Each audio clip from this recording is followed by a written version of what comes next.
Concentre-se e prepare-se, porque está começando as Crônicas da Redenção.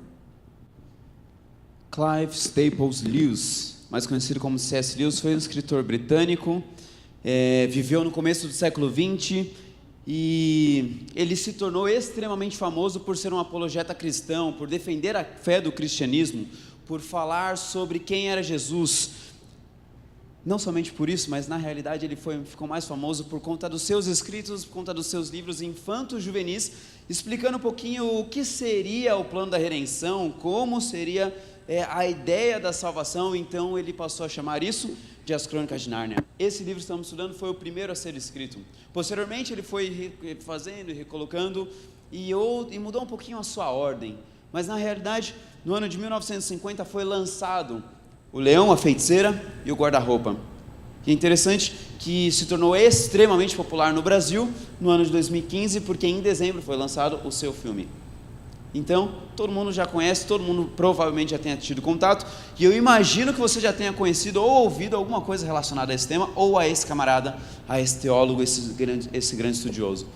Muito prazer, meu nome é Homero Nascimento, eu sou pastor do nosso colégio adventista aqui ao lado, e se você é a primeira vez que está vindo a essa comunidade, pode ficar tranquilo, o pessoal recebe muito bem, você é extremamente bem-vindo, você é nosso amigo, nosso colega, e como já foi falado, dá um toquezinho ali na recepção, falando que você quer participar de um pequeno grupo, porque você quer fazer parte não somente da grande comunidade de crentes, do povo do Senhor, mas você também quer fazer parte de uma família unida.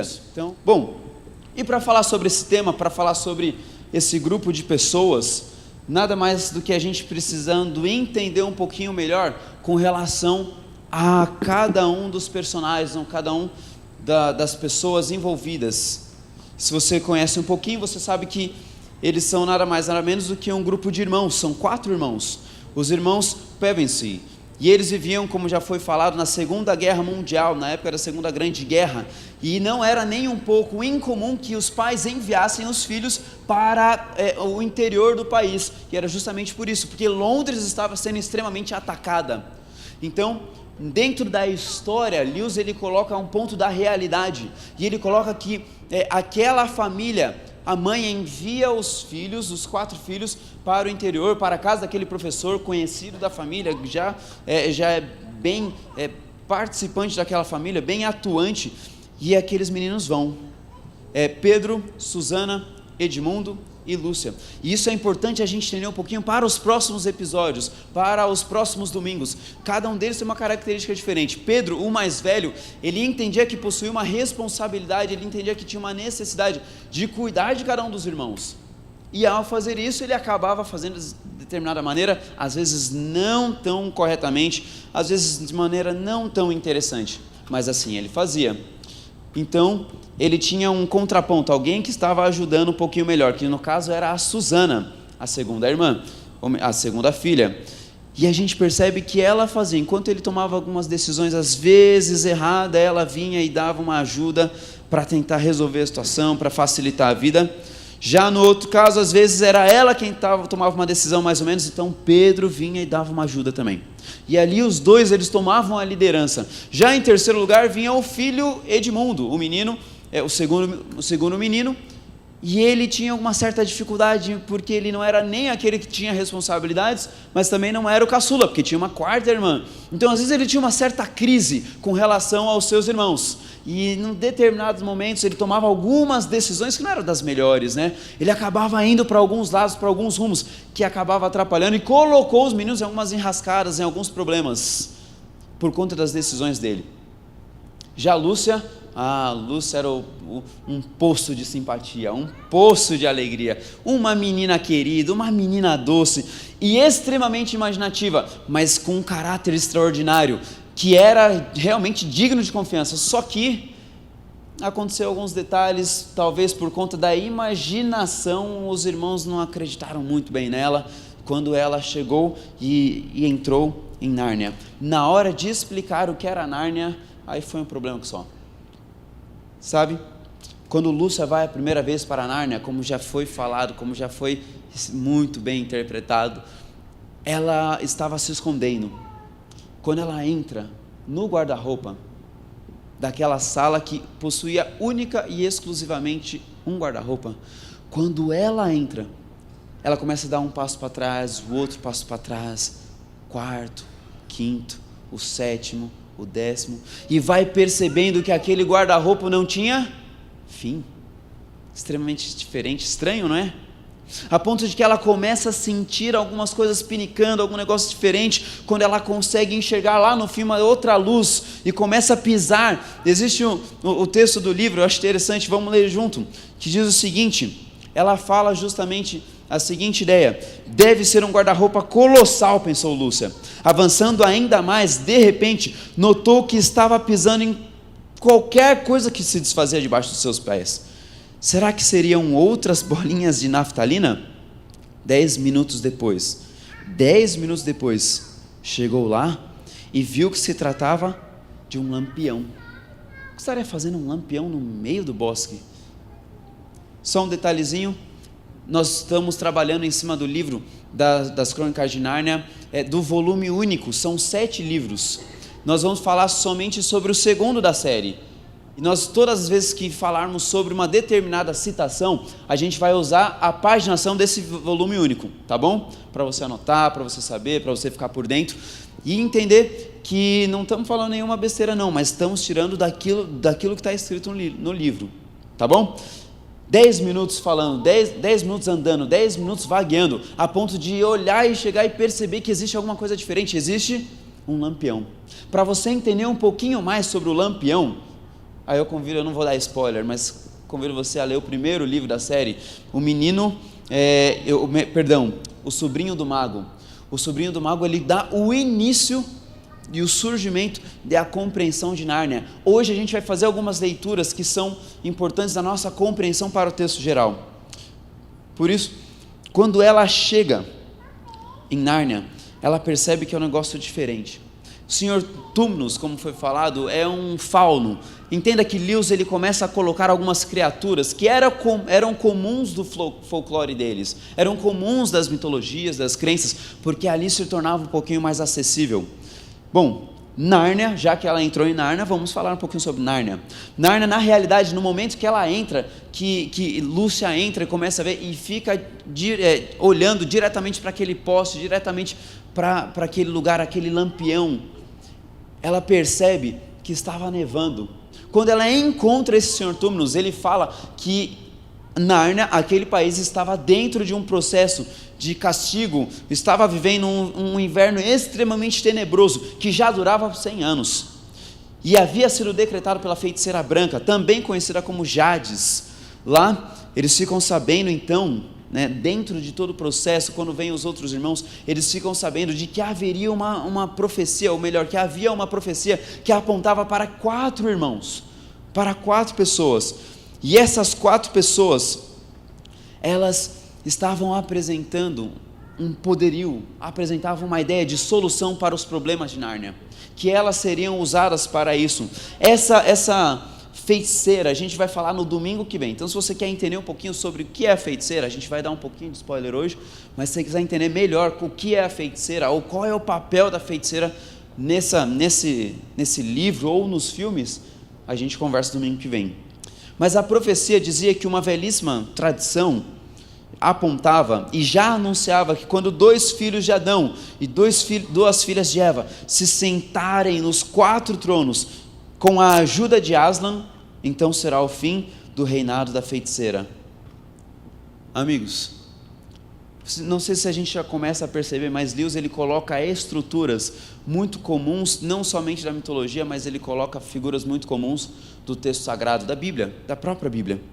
E a gente começa a entender que essa foi a maneira de que Lewis ele começou a utilizar para apresentar as crônicas da redenção, a história da redenção para os jovens, para as crianças da sua época, desacreditados com uma humanidade e recém-saídos da maior guerra que eles tinham vivido naquele tempo, que tinha afligido Londres, tinha afligido a Inglaterra, tinha afligido toda a Europa.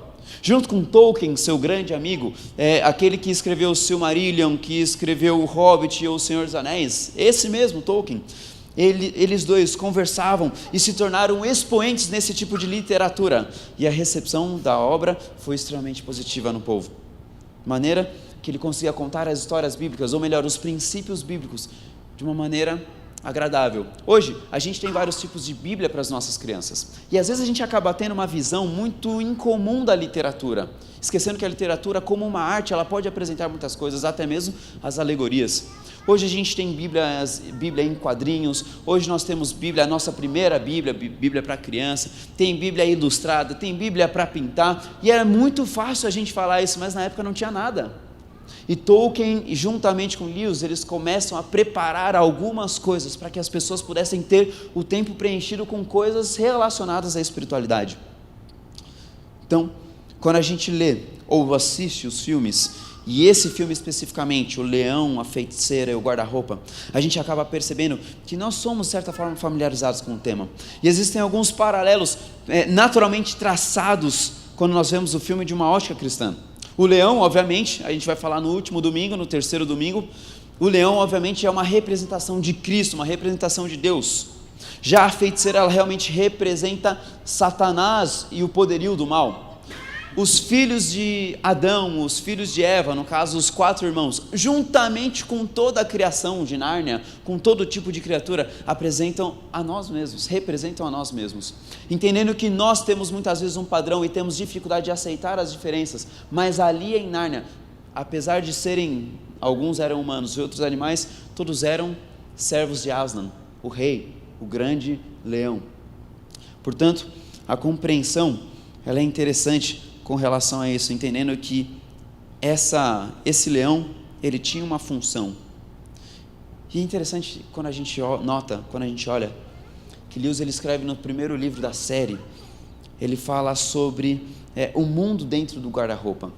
Lewis, ele, em resposta certa vez a um fã, que havia mandado uma carta para ele, falando o seguinte, ele queria entender um pouquinho do que eram as Crônicas de Nárnia. Lá na década de 1960, Lewis morreu em 1968, então nesses 8 anos, não tem a datação certa, mas na década de 60, Lewis enviou uma carta-resposta àquele fã, apresentando sim que Nárnia nada mais era do que uma compreensão do nosso mundo e dos outros mundos, a compreensão de que existem mundos que vivem em algumas guerras, existem alguns problemas, só que não somente os problemas, mas ele fala e explica da originalidade de Nárnia, e fala de como que surgiu tudo isso, a beleza. Existe um texto no livro O Sobrinho do Mago, que eu acho extraordinário, que diz o seguinte: o leão andava de um lado para o outro na terra nua, cantando a nova canção. Essa, no caso, era a mais suave e ritmada, uma canção doce, sussurrante. À medida que caminhava e cantava, o vale ia ficando verde de capim. O capim se espalhava desde onde estava o leão, como uma força, e subia pelas encostas dos pequenos montes como uma onda. Em poucos minutos, deslizava pelas vertentes mais baixas das montanhas distantes, suavizando cada vez mais aquele mundo novo. Então, podia-se ouvir a brisa encrespando a relva. Aslan, esse que você conhece, o leão, ele criou toda a natureza, ele criou toda a vida. Aslan, através do seu canto, através da sua voz, ele é o Criador, ele é o ato criador, é através dele que todas as coisas surgem, é através dele que todas as coisas existem. Agora, amigo, não sei se você está começando a ouvir isso daí, entendendo, olhando isso aí, não sei se parece comum a você. Isso te lembra algo?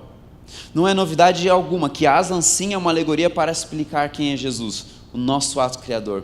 E Paulo, ele traz a seguinte ideia em Colossenses, no capítulo 1, ele traz algo extraordinário falando sobre quem é Jesus, que diz o seguinte, lá em Colossenses, no capítulo 1, acompanha comigo esse verso, que diz: este é a imagem do Deus invisível, o primogênito de toda a criação, pois nele foram criadas todas as coisas, nos céus e sobre a terra, tanto as visíveis quanto as invisíveis, sejam tronos, soberanias, sejam então principados, quer potestades, tudo foi criado por meio dele e para ele. Ele, falando de Cristo, ele é antes de todas as coisas, nele tudo subsiste. Ele é a cabeça do corpo, da igreja. Ele é o princípio, o primogênito entre os mortos, para que em todas as coisas ter a primazia. Cada ordem de Deus veio acompanhada de uma energia criativa que transformou o planeta, que antes era sem forma e vazio, antes era um caos total, que antes havia somente água e pedra, não havia vida, não havia nada, e Ele transforma tudo isso num paraíso. Um paraíso. Salmo 33, verso 9, e Ele falou, e tudo se fez. Ele ordenou e tudo passou a existir. Pela fé, em Hebreus 11, pela fé entendemos que o universo, ele foi formado pela palavra de Deus, de maneira que o invisível veio a existir das coisas que não aparecem. O mais impressionante é que Lewis, ele começa a repetir o processo e explicar tudo aquilo que nós lemos em Gênesis, tudo aquilo que a gente lê nas nossas historinhas, né? Quando a gente ouve lá em casa, através da nossa mãe, através do nosso pai, nas classes de escola sabatina, Lewis, ele começa a repetir esse processo, e ele vai tão profundamente, que ele se assemelha em grande parte, em coisas muito detalhadas, quando fala com relação não somente a criação de maneira geral, entendendo que Jesus é o ato criador, Ele é a palavra, o verbo, que Aslan é o verbo, mas não somente isso, mas na própria criação do ser humano. Sobrinho do Mago, página 64, o leão então, esse texto eu acho extraordinário, eu acho lindo, eu acho poético. O leão então abriu a boca, mas não produziu nenhum som, estava soprando, um sopro prolongado e cálido. O sopro parecia balançar os animais todos, como o vento balança uma fileira de árvores. Depois, vindo do céu, ou do próprio leão, surgiu um clarão feito fogo, mas que não queimou nada.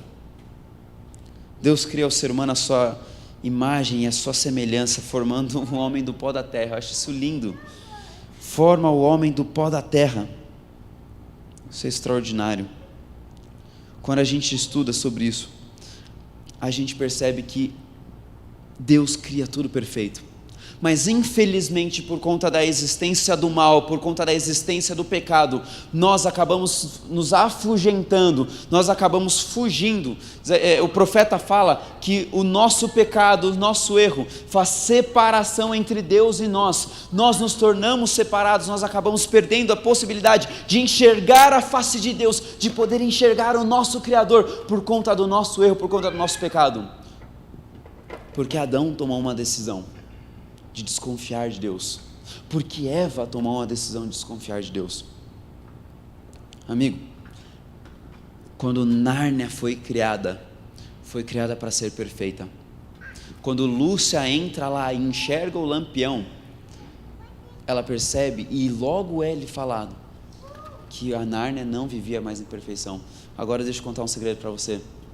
Por incrível que pareça, o nosso mundo não é perfeito. Talvez a sua vida seja boa, viu? Talvez você tenha condições, talvez você viaje muito, talvez você tenha condições financeiras para poder comprar aquilo que você conseguir, aquilo que der na sua telha, aquilo que imaginar. Não sei, eu realmente não sei. Talvez a sua vida seja muito boa, mas existem problemas, existem coisas que nos machucam, existem coisas que nos doem, sabe? Nárnia estava em guerra. Nárnia estava em guerra. Quando Deus cria o ser humano, quando Deus cria esse planeta, Ele cria para ser perfeito. E existe um texto que diz o seguinte, lá no Sobrinho do Mago: Nárnia, Nárnia, desperte, ame, pense e fale. Quando o ser humano foi criado, ele foi criado com um único intuito, de amar. O intuito de amar o Deus Criador, o intuito de amar o Senhor, nosso Deus, a todo tempo, a todo momento, e esbanjar esse amor que Deus nos dá para quem está ao nosso redor. Essa é a nossa função, para amarmos. Mas da mesma forma que no livro, na literatura e na ficção havia uma guerra, e essa guerra, ela não era a Segunda Guerra Mundial, que é uma guerra muito menos importante. Havia uma guerra em Nárnia, como existe uma guerra hoje aqui. A guerra do grande conflito, uma grande guerra. Existe um grande problema que nós temos que lutar diariamente, constantemente, dia após dia, que é muito mais importante do que qualquer guerra que esteja acontecendo hoje. Qualquer invasão de um país a outro, existe uma guerra muito mais tenebrosa. E essa guerra é a guerra que acontece na nossa mente. A função do ser humano é muito mais do que subsistir, é amar o Criador, amar as criaturas semelhantes, mas curiosamente, somente os adolescentes são capazes de visualizar a realidade quando entram no mundo irreal. Em Nárnia, seus olhos são realmente abertos para uma realidade muito além do seu cotidiano de Londres. Havia uma guerra muito mais importante do que aquela que assolara a Europa, a guerra do bem e do mal. Do mesmo modo que nós hoje precisamos abrir os nossos olhos, nós precisamos tomar uma nova decisão e entender a realidade que nos cerca e a realidade que está intrínseca em nós. A realidade de um grande conflito cósmico que está sendo travado na nossa mente entre o bem e o mal. O nosso mundo, ele ainda está temporariamente sob o domínio do pecado, assim como estava Nárnia naquele inverno rigoroso de 100 anos. Existem tragédias, existem guerras, existem pestes, existem pragas, fome, solidão, angústia, separação, medo, e a dor está sendo espalhada. Tudo isso no nosso planeta, tudo isso ao nosso redor. Todos esses elementos são consequências da entrada do pecado. Quando a gente olha para os 3 capítulos iniciais da Bíblia, a gente percebe nos 2 primeiros o desejo de Deus de criar algo eterno, e o pecado no 3º capítulo invadindo, fazendo uma invasão. O pecado vindo sem ser convidado. O pecado de Adão e Eva, por incrível que pareça, ele atinge a cada ser humano, e por conta deles nós acabamos herdando essa natureza pecaminosa. E sabe, às vezes a gente tem a tendência de simplesmente culpar Adão, simplesmente culpar Eva. Mas quando a gente olha para o Evangelho, a gente percebe Jesus falando o seguinte: aquele que não tem pecado, que atire a primeira pedra. Fazendo um resumo dizendo que todos nós nascemos em pecado, vivemos em pecado, pensamos pecar e fazemos o pecado. Nós agimos, nós atuamos. Bom, mas sobre a condição do mundo afligido por pecado, Paulo ele fala lá em Romanos, lá no capítulo 5, ele traz uma mensagem muito interessante quando a gente olha sobre a perspectiva do que é o guarda-roupa de Nárnia, a perspectiva do que é o nosso mundo e o que a gente precisa receber. Diz o seguinte lá o livro de Romanos, lá no capítulo 5, vocês conhecem a história de Adão e de como ele nos lançou no dilema em que estamos. O primeiro pecado, depois a morte. Aquele pecado afetou os relacionamentos com Deus e com todo o mundo. Até os que não pecaram como Adão, que desobedeceu a um mandamento específico de Deus, tiveram que experimentar o fim da vida, a separação de Deus. Mas Adão, que nos pôs nessa situação, também aponta para aquele que nos livrará dela. Na disputa entre o pecado e a graça vence. E eu acho lindo isso, e com facilidade. Tudo que o pecado pode fazer é nos ameaçar com a morte. Já a graça, uma vez que Deus está consertando as coisas por meio do Messias, nos convida à vida. Uma vida que continua para sempre e jamais será fim. Romanos no capítulo 5, verso 12 a 21, através da versão A Mensagem. Apesar do nosso mundo estar inundado no pecado, há uma solução para ele. Ainda que nós tornemos a errar, lembre-se, na disputa entre o pecado e a graça vence, e com facilidade. Portanto, é preciso que cada um de nós tenha a clara consciência da nossa situação atual. Todos vivemos em um conflito cósmico, um grande conflito, e vivemos num mundo afetado pelo pecado. O que é o guarda-roupa? Nada mais do que a concepção de que nós vivemos em um mundo rodeado e permeado pelo pecado. Portanto, a gente precisa entender que na ficção pode ser Nárnia. Hoje é o planeta Terra, aqui, para nós. Ainda sofremos as consequências do pecado, mas a solução do pecado é sim o leão da tribo de Judá, o qual falaremos no terceiro domingo.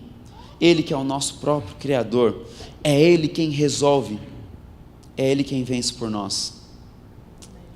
Amigo, Gênesis 1 e 2 falam sobre um mundo perfeito, um mundo sem mal, sem pecado, sem erro, sem mácula ou mancha. Da mesma forma, Apocalipse no capítulo 21 e Apocalipse no capítulo 22 também falam sobre um mundo perfeito, sem mancha, sem mácula, sem erro, sem nada, sem pecado. Esses dois pontos da Bíblia, tanto Gênesis quanto Apocalipse, entre eles existem vários outros livros, existem vários outros capítulos, e em todos esses capítulos estão incluídos ali todos os seres humanos que passaram por essa terra, incluindo a gente. Nós somos citados ali. E, amigo, é somente na Bíblia que entendemos a nossa origem e o nosso rumo. Não é através de Lewis. Lewis é só uma ajuda para a gente entender um pouquinho mais daquilo que a palavra do Senhor está apresentando. Existe uma solução. A gente precisa entender como foi que o mal entrou, como foi que o mal chegou. E isso é na semana que vem. Mas existe a solução lá no terceiro domingo. Como plenamente a gente pode ser vitorioso. Mas enquanto isso, fica tranquilo. Não vamos esperar tanto. A gente entende que o próprio leão, o próprio Cristo, Ele é a solução para nossos pecados. Talvez você tenha vindo pela curiosidade sobre do tema. Com certeza Ele nos ajuda a entender um pouquinho mais daquilo que é do aprofundamento bíblico. Voltando um pouquinho para a história de Lewis, esse foi o primeiro livro a ser escrito, apesar de não ser o primeiro na sequência. E Lewis ele casou com uma mulher que já possuía 2 filhos, e a sua afilhada era uma menina que era muito querida por ele, a ponto de que ele escreveu uma carta para ela nesse primeiro livro. E ele começa a falar sobre o livro, sobre o que seria. Ele faz uma carta dedicando. E eu começo a imaginar um pouquinho como que eram os momentos. Eu queria que você lesse comigo essa carta, que você acompanhasse. Imagina o coração de Lewis batendo agora. E ele com o coração apertado escrevendo isso aí, emocionado por aquilo que já tinha escrito naquele primeiro livro, dizendo: minha querida Lucy, eu comecei a escrever essa história para você, sem lembrar-me de que as meninas crescem mais depressa do que os livros. Resultado? Agora você está muito grande para ler contos de fadas. Quando o livro estiver impresso e encadernado, mais crescida estará. Mas um dia virá em que você, muito mais velha, você voltará a ler as histórias de fadas. Irá buscar esse livro em alguma prateleira distante, sacudir-lhe o pó. Aí me dará a sua opinião. É provável que a essa altura eu já esteja surdo. Talvez eu não consiga ouvi-la, ou velho demais para compreender o que você disser, mas eu ainda serei o seu padrinho. Muito amigo, C.S. Lewis. É muito bonita essa carta, não é? Muito emocionante pensar que talvez que ele escreveu querendo homenagear a sua afilhada. Mas sabe, Deus ele não esquece da gente. Deus, como um pai, da mesma forma, mais do que um padrasto, Ele escreve uma carta de amor para nós. Esse livro sagrado conta todo o plano que Ele tem para nos salvar, para tirar a gente desse mundo de trevas, desse mundo de terror, desse mundo de pecado, desse mundo de doença, desse mundo de lágrimas. Ele escreve uma carta e ele faz uma dedicatória linda, e ele envia através dos profetas. Ele envia muito mais do que simplesmente uma carta única, mas ele envia uma série de recados por toda a história, querendo apresentar o seu amor e a sua graça. E a dedicatória do Pai Eterno é linda, é linda. E ele faz uma comparação dizendo o seguinte: pode a mãe esquecer o bebê que mama, abandonar o filho que deu à luz? Pois mesmo que as mães esqueçam, eu nunca esquecerei você. Nunca. Veja, eu escrevi o seu nome na palma da minha mão. Eu nunca perco de vista os muros que você está reconstruindo. Levante os olhos e olhe em volta. Olhe bem. Isaías 49, no verso 15 em diante, traz esse recado, essa dedicatória do nosso Pai Eterno. E nessa noite eu quero convidar você a muito mais do que simplesmente ler um livro de ficção. Eu quero que você leia o livro do Pai Eterno com a sua dedicatória de amor, com a sua letra escrita, redigida, a sua letra cunhada em um papel com uma caneta, cuja tinta é o próprio sangue. Eu quero que você tome a decisão hoje, muito mais do que viver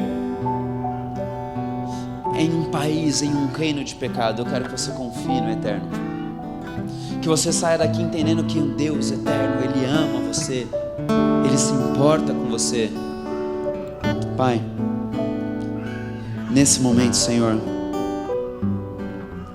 a gente entende que o Senhor escreveu uma carta de amor, explicando para nós as crônicas da redenção. Ah, Senhor, por favor, Pai, que a gente, muito mais do que tomar tempo para qualquer tipo de ficção, que a gente possa entender que o livro eterno, que a palavra do Senhor é muito mais importante para a nossa vida. Ah, Senhor, a gente vive num mundo de pecado, a gente vive num mundo de medo, a gente vive num mundo de mácula, a gente vive num mundo de choro, de lágrimas. Mas nós temos a certeza de que o Senhor é muito mais extraordinário e já preparou um plano para vencer o mal. Senhor, muitos passaram por essa história e estão tentando explicar o Senhor. Ninguém consegue, Pai. Mas mesmo assim, o Senhor fala ao nosso coração. O Senhor fala aos nossos ouvidos, à nossa mente, que nessa semana, Pai, nós, ao sairmos daqui, possamos sair confiantes de que o Senhor é o nosso Deus, é o nosso Pai que nos ama, que escreve uma carta de amor com uma dedicatória pessoal, e o Senhor nunca se esquece de nós. Nós oramos pedindo as suas bênçãos em nome de Jesus. Dono de toda a ciência, sabedoria e poder, ó, dá-me de beber da água da fonte da vida.